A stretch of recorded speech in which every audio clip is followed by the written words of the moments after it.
So when I see these guys say, oh man, I pay $63 a month and I got $1 million in coverage, the problem is you got $1 million in general liability maybe, but nothing else. Like your truck's not covered, your trailer gets stolen, it's not covered. So I see a lot of people on Facebook and the groups and chats talking about insurance and what type of insurance they need, predominantly in a service-based business. And I see guys, and like one of the scariest things I see is they're like, man, you guys pay a ton of money for insurance. I only pay like 63 bucks a month. I'm going to give you a couple tips today so that you are more aware of what proper coverage looks like and what it means. By no means am I an insurance agent. Nathan Shanks takes care of all my insurance needs. I highly recommend you check him out. So I'm going to give you a couple of tips of exactly what to look for so that you're better prepared, know exactly what you're dealing with. The biggest thing that most people don't understand or isn't explained to them well enough is policy limits. And you're going to see two different numbers on this. You're going to see aggregate and then also per occurrence. So typically when you say like I need $1 million policy for general liability if you're a contractor, what that means is that your general liability insurance will be like $1 million per occurrence and then like typically like $2 million aggregate. Now, what happens is this changes based on who you're working with. So like working with, grandma down the street, she doesn't care. As long as you've got $100,000 worth of insurance, she'll hire you. She just wants to see that you have insurance. Versus if you take a client like a university or a hospital or a big construction company, we actually just did a shopping center and they needed us to have $5 million worth of liability insurance. Like what kind of damage can my guys with the pressure washer do that would cost $5 million? Doesn't matter. That's the requirements.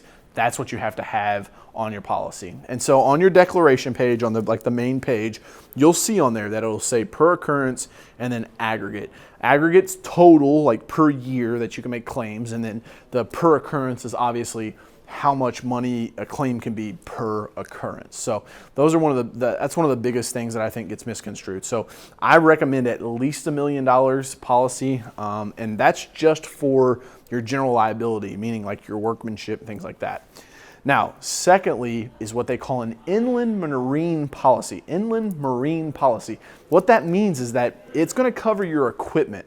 So like if you have trailers like we do with pressure washers and things like that, you guys have seen this in my other videos, my power washing company, Easy Pro, we've got all these big power washing rigs, we've got trucks. When you start layering vehicles and inland marine policy, you start adding these different assets, that's going to make your premium actually go up. So when I see these guys say, oh man, I pay $63 a month and I got $1 million in coverage, the problem is you got $1 million in general liability maybe, but nothing else. Like your truck's not covered, your trailer gets stolen, it's not covered.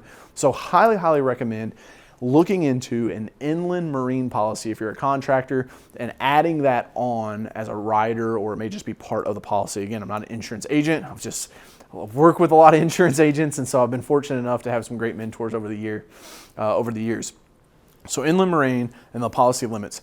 The other thing is that you want to make sure that your insurance agent has all of the information on your equipment.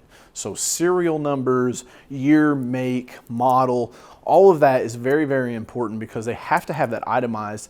Otherwise, if something gets stolen, then not necessarily your agent, but the claims adjuster could come back and say, hey, look, this was not added to your policy. It's not covered. So again, I want you to understand this terminology. I want you to understand how insurance works so that you're better prepared to have that conversation with an agent. Again, you could reach out to Nathan. I'm sure he'd love to give you a quote. He writes insurance all over the U.S., does a great job for us, and he can shop multiple carriers because he's an independent agent as well.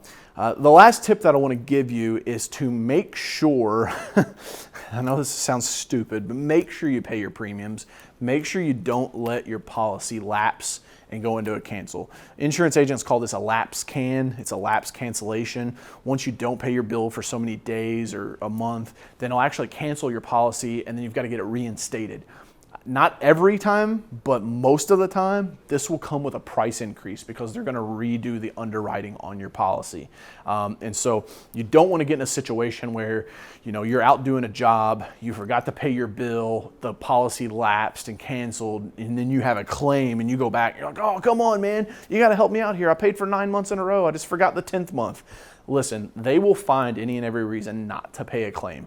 That's their job. That's how they make money, right? They technically make money. We'll get into that into another video, but they don't want to pay a claim if they don't have to. We'll leave it at that. But if you guys look at your policy limits, check out the inland marine policy, and then make sure that you're paying your bills on time so that you don't get a lapse cancel. That'll keep you covered and protected. And maybe in another video, we'll get into like employee benefits and all the other crazy stuff that comes on with insurance. But as a contractor, those are the basis that you want to look at. And then also that packet they give you, those are all the things that they'll exclude. So anytime that your insurance agent gives you that, hand it back to them, tell them to make it smaller. No, I'm just joking. They won't do that. It is what it is. But hopefully this video helps you guys out, and it helps you understand business insurance a little better. I know it's a pretty boring topic, but definitely things that I wish I would have known earlier on in business. And I'm very grateful for Mark Smith, which was my first insurance agent, that taught me so much about insurance, and has really helped me out, not only just in the insurance world, but with business in itself. So find you a great mentor. I can't say that enough. And then find you a great insurance agent to go along with that CPA and that attorney that you got as well. Leave a comment down below if you guys got anything else to add, or if you have questions about your insurance. I can either help you out, or we'll tag Nathan, get him in here to help you guys as well. We'll see you in the next video. Here's to your success. I had to play, behind the line, DJ.